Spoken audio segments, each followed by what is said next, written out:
చాలామంది యాస్పిరెంట్సు జాగ్రఫీకి సంబంధించి ఏం చదవాలి సార్ అనేటటువంటి అంశం గురించి ఎక్కువగా క్వెషన్స్ అయితే అడగడం జరుగుతుంది. సో దట్ ఈ సెషన్‌లో జాగ్రఫీకి సంబంధించి ఏ ఏ టాపిక్స్ చదవాలి అనే దాని గురించి ఇక్కడ ప్రత్యేకంగా మాట్లాడతాను.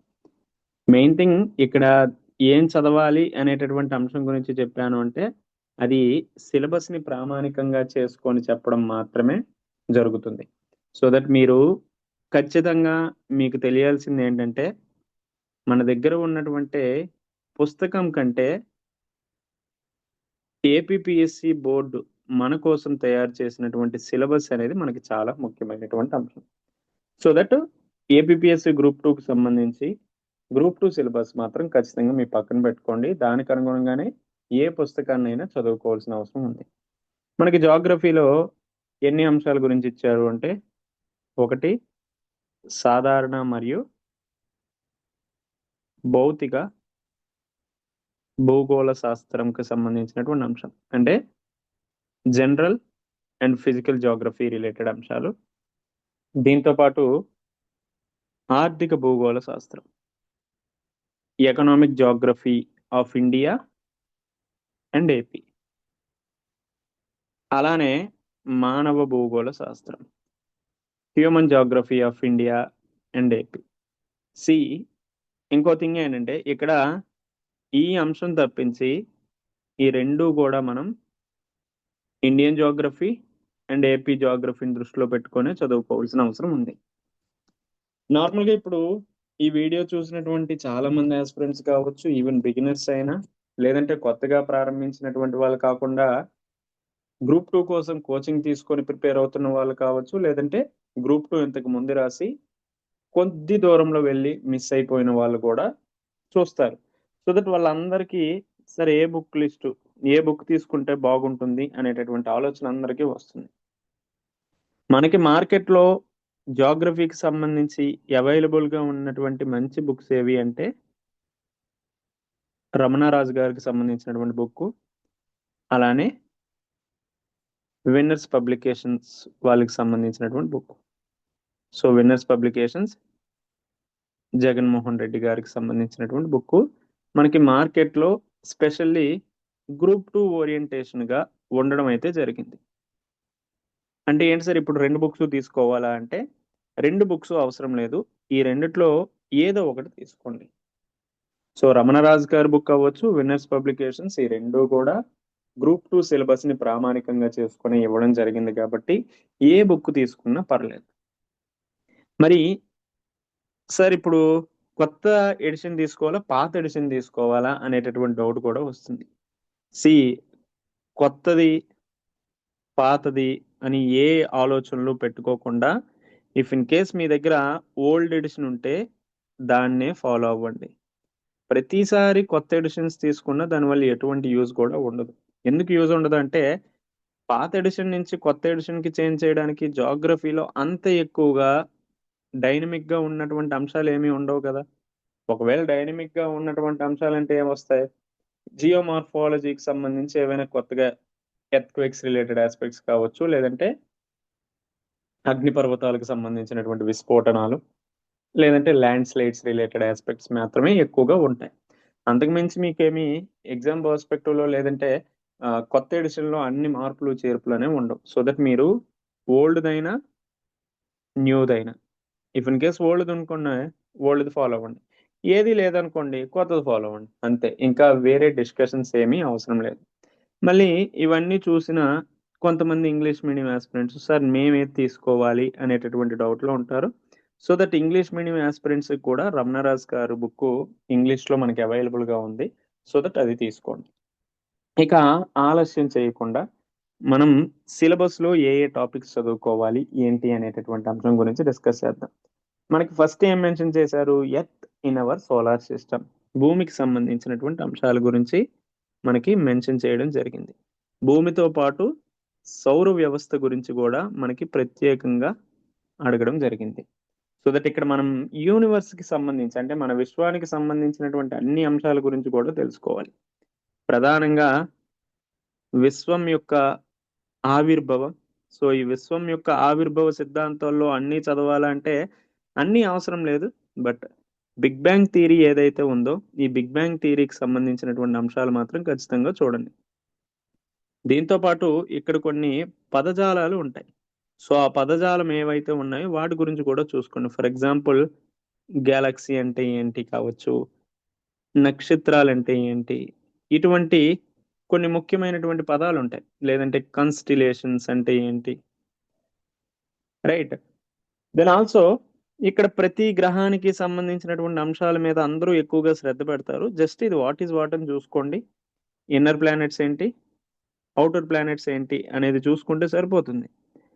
అట్ ది సేమ్ టైం వీటిని మీరు ఏం చేస్తారంటే కరెంట్ అఫైర్స్ తో ఇంటర్లింక్ చేస్తూ చదవండి. ఫర్ ఎగ్జాంపుల్ ఇప్పుడు మనం సన్ అన్నాం, సూర్యుడి గురించి కరెంట్ అఫైర్స్ ఏముంటాయి సార్ అంటే సైన్స్ అండ్ టెక్నాలజీకి ఒకసారి వెళ్తే ఏం తెలుస్తుంది మనకి, ఆదిత్య L1 మిషన్ కి సంబంధించినటువంటి అంశాలు తెలుస్తాయి. So that Aditya L1 machine ని మనం సన్ తో ఇంటర్లింక్ చేస్తూ చదవాలి. అలానే మిగతా గ్రహాలకు సంబంధించి ఏవైనా కొత్తగా శాటిలైట్స్ ని పంపించారు అనుకోండి, వాటిని కూడా ఇలా కరెంట్ అఫైర్స్ తో స్టాటిక్ సబ్జెక్ట్ ని ఇంటర్లింక్ చేస్తూ చదువుకోవాల్సినటువంటి అవసరం అయితే ఉంది. దెన్ ఆ తర్వాత ప్రధానంగా మనకి ఎగ్జామ్ లో ఎక్కువగా అడగడానికి ఈ మన విశ్వంకి సంబంధించి అవర్ యూనివర్సిటీకి సంబంధించి అడగడానికి ఎక్కువగా స్కోప్ ఉన్నటువంటి టాపిక్ ఏంటి అంటే అక్షాంశాలు మరియు రేఖాంశాలు. సో లాటిట్యూడ్స్ అండ్ లాంగిట్యూడ్స్ కి సంబంధించి మనకి ప్రశ్నలు అనేవి ఒకవేళ ఈ టాపిక్ నుంచి ఎక్కువగా అడగాలంటే అడుగుతారు.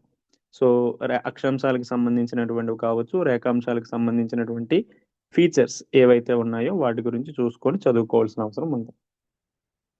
అలానే ఋతువులకు సంబంధించినటువంటి ఆవిర్భావం ఇందులో భాగంగా మీరు ఏం చేస్తారు, వాట్ ఈజ్ సమ్మర్ సాల్స్టైస్ కావచ్చు, winter solstice, then equinoxes.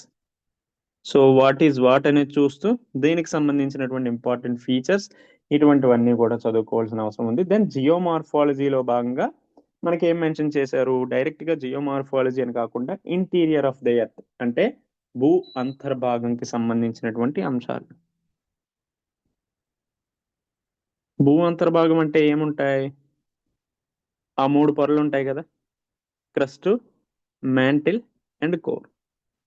So ఈ 3 సంబంధిత అంశాల గురించి కూడా డీటెయిల్ గా చదువుకోవాలి. అండ్ ఆల్సో ఇందులో ఉన్నటువంటి డిస్కంటిన్యూటీస్ ఏవైతే ఉంటాయో ఆ డిస్కంటిన్యూటీస్ ని ఫోకస్ చేస్తూ కూడా చదువుకోవాల్సిన అవసరం ఉంది. క్రస్ట్ మీన్స్ భూపటలం, భూప్రావరం, అలానే భూకేంద్ర మండలం. సో క్రస్ట్, కోరు, మ్యాంటిల్ కి సంబంధించినటువంటి అంశాలు, సియాల్ అంటే ఏంటి, సిమా అంటే ఏంటి, ఒక్కొక్క దగ్గర దీనికి సంబంధించినటువంటి ప్రాపర్టీస్ ఎలా ఉంటాయి, అసలు డిస్కంటిన్యూటీ అంటే ఏంటి, అలానే భూ అంతర్భాగానికి సంబంధించి డైరెక్ట్ సోర్సెస్ ఏంటి, ఇండైరెక్ట్ సోర్సెస్ అంటే ఏంటి అనేది చదువుకోవాల్సిన అవసరం ఉంది. ఆ తర్వాత మనకి ఈ థీరీస్ ఉంటాయి కదా, ఏంటి ప్లేట్ టెక్టోనిక్ థియరీ కావచ్చు, సీ ఫ్లోర్ స్ప్రెడ్డింగ్ థియరీ. ముఖ్యంగా భూపటల కదలికలకు సంబంధించి ఖండచలన సిద్ధాంతం, అలానే పలక నిరూపక సిద్ధాంతం, దీంతో పాటు సీ ఫ్లోర్ స్ప్రెడింగ్ థియరీ అనేది కూడా ఉంటుంది. సో ఆ థియరీస్ కి సంబంధించినటువంటి ఆస్పెక్ట్స్ కూడా చదువుకోవాల్సినటువంటి అవసరం ఉంది. అంటే కొన్నిసార్లు ఇందులో ఉన్నటువంటి ఇంపార్టెంట్ ప్రాపర్టీస్ ని ఇంటర్లింక్ చేస్తూనే అడుగుతారు. For example plate tectonic theory గురించి అడగాలంటే మనకి ఏం అడుగుతారు మేజర్ ప్లేట్స్ ఏంటి అనేసి, మైనర్ ప్లేట్స్ అంటే ఏంటి అనేసి అడుగుతారు. అంటే which one is correct, which one is wrong అనేటటువంటి అంశాల మీద అడుగుతారు. దాని ఆ తర్వాత ఇంటీరియర్ ఆఫ్ ఎర్త్ లోనే మనం ఇంకా కొన్ని టాపిక్స్ చదువుకోవాలి. ఏంటి అవంటే అగ్నిపర్వతాలు, వాల్కనోస్ కి సంబంధించి, దీంతో పాటు భూకంపాలకు సంబంధించినటువంటి అంశాలు. మెయిన్ గా ఈ భూకంపాలకు సంబంధించినటువంటి అంశాలు చదువుకోవాలి అంటే భూకంప తరంగాల గురించి, అలానే ఎపి సెంటర్ అంటే ఏంటి, ఫోకస్ అంటే ఏంటి, దీంతో పాటు మనకి ఇక్కడ భూకంప తీవ్రత కావచ్చు, ఇంటెన్సిటీని కనుగొనేటటువంటి స్కేల్స్ కూడా ఉంటాయి, రెక్టార్ స్కేల్ అండ్ మెర్కలీ స్కేల్. దేనికి ఉపయోగిస్తారు. దీంతో పాటు కరెంట్ అఫైర్స్ లో ఉన్నటువంటి అంశం ఏంటంటే భూకంప మండలాలు. భారతదేశంలో ఎర్త్ క్వేక్స్ సంబంధించినటువంటి జోన్స్ ఏవైతే ఉన్నాయో వాటి మీద ఫోకస్ చేస్తూ చూసుకొని చదువుకోవాల్సిన అవసరం అయితే ఉంది. ఆ తర్వాత మనకి సిలబస్ లో మెన్షన్ చేసింది ఏంటంటే major landforms and their features అని మెన్షన్ చేశాడు. అంటే భూ ఉపరితల స్వరూపాలు. భూ ఉపరితల స్వరూపాలు అంటే ఏమేమి వస్తాయి? లైక్ మౌంటైన్స్, పర్వతాలు. సో ఈ మౌంటైన్స్ చదివేటప్పుడు మళ్ళీ ఏం చేస్తారు అంటే బ్లాక్ మౌంటైన్స్, ఫోల్డ్ మౌంటైన్స్. ముఖ్యంగా ఏది బ్లాక్ మౌంటైన్, ఏది ఫోల్డ్ మౌంటైన్. దీంతో పాటు ఫోల్డ్ మౌంటైన్స్ మళ్ళీ రెండు రకాలు ఉంటాయి కదా, ఓల్డ్ అలానే న్యూ. ఏది ఓల్డ్ ఫోల్డ్ మౌంటైన్, ఏది న్యూ ఫోల్డ్ మౌంటైన్ అనే దాని మీద కూడా ప్రశ్నలు అనేవి ఎక్కువగా అడుగుతున్నారు. దీంతో పాటు భూ ఉపరితల స్వరూపాల్లో పర్వతాలతో పాటుగా పీఠభూములు, అదే విధంగా ప్లెయిన్స్, మైదానాలకు సంబంధించినటువంటి అంశాలు. ఇవి చదివిన తర్వాత మనకి మేజర్ ల్యాండ్ ఫార్మ్స్ కి సంబంధించే డెన్యుడేషన్ ద్వారా కూడా ఏర్పడేటటువంటి భూస్వరూపాలు ఉంటాయి, వికోసీకరణం, వెదరింగ్ ప్రాసెస్ ద్వారా. ఫర్ ఎగ్జాంపుల్ నది ఏర్పరిచేటటువంటి భూస్వరూపాలు కావచ్చు, అలానే గ్లేషియల్స్ ద్వారా ఏర్పరిచేటటువంటి నదీ స్వరూపాలు, లైక్ హిమానీ నద స్వరూపాలు. దీంతో పాటు విండ్ ద్వారా ఏర్పడేటటువంటి స్వరూపాలు కూడా ఉంటాయి, పవన భూస్వరూపాలు. దీంతో పాటు సముద్ర అలల ద్వారా కూడా ఏర్పడేటటువంటి స్వరూపాలు ఉంటాయి. సో ఈ విధంగా ఏదేది దేని కిందకు వస్తుంది అనేటటువంటి దాని మీద అడుగుతాడు. ముఖ్యంగా ఇక్కడ పదాలు ఏవైతే ఉన్నాయో పదజాలం ఆధారంగానే మనకు అడుగుతాడు తప్పించి మీరేం అప్లికేషన్ ఓరియంటేషన్ గా చదువుకోవాల్సినటువంటి అవసరం అయితే లేదు. దెన్ ఆ తర్వాత టైప్స్ ఆఫ్ రాక్స్ కి సంబంధించి లైక్ అగ్నిశిలలు, రూపాంతర శిలలు, దీంతో పాటు అవక్షేప శిలలు, ఇగ్నీసియస్, మెటామార్ఫిక్ అండ్ సెడిమెంటరీ రాక్స్. ఆ రాక్స్ సంబంధించినటువంటి ప్రాపర్టీస్ ఏంటి, ఆ రాక్స్ రిలేటెడ్ గా ఏమేమి డిఫరెంట్ టైప్స్ ఆఫ్ మూలకాలు దొరుకుతాయి, ఇటువంటి వాటి మీద అడుగుతాడు. అందరితో మనకి జియోమార్ఫాలజీ కంప్లీట్ అయిందంటే major landforms and their features ఇదంతా కంప్లీట్ అయిపోతుందా. ఆ తర్వాత అట్మాస్ఫియర్ ని బేస్ చేసుకొని మనకి ప్రశ్నలు అనేవి అడుగుతారు. సో అట్మాస్ఫియర్ లో క్లైమటాలజీ, శీతోష్ణ స్థితి శాస్త్రం, శీతోష్ణ స్థితి గురించి ప్రశ్నలు ఖచ్చితంగా అడగడానికి ఛాన్సెస్ ఉన్నాయి. శీతోష్ణ స్థితి అంటే సౌరపుటం, ఇన్సులేషన్ కి సంబంధించినటువంటి అంశాలు. దెన్ ఆ తర్వాత టెంపరేచర్ కు రిలేటెడ్ గా అంశాలు, ఉష్ణోగ్రత రిలేటెడ్ అంశాలు. యాక్చువల్లీ ఇందులో ఏం చదవాలి, ఎలా చదవాలి, ఇటువంటి అన్ని అంశాల గురించి కూడా మనం మెంటర్షిప్ ప్రోగ్రామ్ లో డిస్కస్ చేయడం జరిగింది. ఇఫ్ ఇన్ కేస్ ఎవరైనా జాయిన్ అవ్వాలనుకుంటే జాయిన్ అవ్వండి. సో యాప్ డౌన్లోడ్ చేస్తే మీరు అందులో కోర్స్ ఏదైతే ఉంటుందో అది యాక్సెస్ చేయొచ్చు. దెన్ క్లైమటాలజీకి సంబంధించి సౌరపుటం, ఉష్ణోగ్రత. ప్రధానంగా ఇక్కడ మనకి ఎక్కువగా అడిగేటటువంటి థింగ్ ఏంటంటే వాతావరణ సంఘటన, స్ట్రక్చర్ ఆఫ్ అట్మాస్ఫియర్ కి సంబంధించి ప్రధానంగా troposphere, stratosphere, mesosphere, thermosphere and exosphere. ఒక్కొక్క ఆవరణంలో ఏ విధమైనటువంటి కండిషన్స్ ఉంటాయి అనే దాని మీద ఎక్కువగా బేస్ చేసుకుని క్వశ్చన్స్ అడుగుతారు. ప్రధానంగా ప్రశ్నలు అడగాలి అంటే ఈ ట్రోపోస్పియర్ అలానే స్ట్రాటోస్పియర్ మీద, స్ట్రాటో ఆవరణం, ట్రోపో ఆవరణం మీద ఎక్కువగా ప్రశ్నలు అనేవి అడుగుతాడు. దీని తర్వాత ఎక్కువగా అడగడానికి అవకాశం ఉన్నటువంటి థింగ్ ఏంటంటే ప్రపంచ పీడన మండలాలు. సో ప్రపంచ పీడన మండలాలు, దీంతో పాటు ప్రపంచ పవనాలు. ప్రపంచ పవనాలు అంటే ఏం గుర్తొస్తాయి? Trade winds, easterlies, westerlies. దీంతో పాటు ఇంకా స్థానికంగా ఉండేటటువంటి పవనాలు, స్థానిక పవనాలు. ఆ స్థానిక పవనాలు హాట్ విండ్స్ కావచ్చు, కోల్డ్ విండ్స్.